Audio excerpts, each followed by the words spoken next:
অমলাকান্তি আমার বন্ধু। স্কুলে আমরা একসঙ্গে পড়তাম। রোজ দেরি করে ক্লাসে আসতো, পড়া পারত না। শব্দরূপ জিজ্ঞেস করলে এমন অবাক হয়ে জানলার দিকে তাকিয়ে থাকতো যে দেখে ভারী কষ্ট হতো আমাদের। আমরা কেউ মাস্টার হতে চেয়েছিলাম, কেউ ডাক্তার, কেউ উকিল। অমলাকান্তি সেসব কিচ্ছু হতে চায়নি। সে রোদ্দুর হতে চেয়েছিল। ক্ষান্ত বর্ষণ, কাক ডাকা বিকেলের সে লাজুক রোদ্দুর, জাম আর জামরুলের পাতায় যা নাকি অল্প একটু হাসির মতন লেগে থাকে। আমরা কেউ মাস্টার হয়েছি, কেউ ডাক্তার, কেউ উকিল।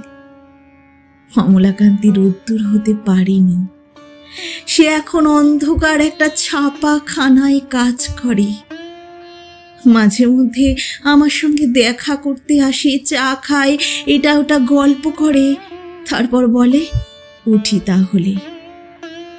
আমি ওকে দরজা পর্যন্ত এগিয়ে দিয়ে আসি। আমাদের মধ্যে যে এখন মাস্টারি করে, অনায়াসে সে ডাক্তার হতে পারত। যে ডাক্তার হতে চেয়েছিল, উকিল হলে তার এমন কিছু ক্ষতি হতো না। অথচ সকলেরই ইচ্ছে পূরণ হলো এক অমলকান্তি ছাড়া। অমলকান্তি রোদ্দুর হতে পারেনি। সেই অমলকান্তি রোদ্দুরের কথা ভাবতে ভাবতে ভাবতে ভাবতে যে একদিন রোদ্দুর হতে চেয়েছিল।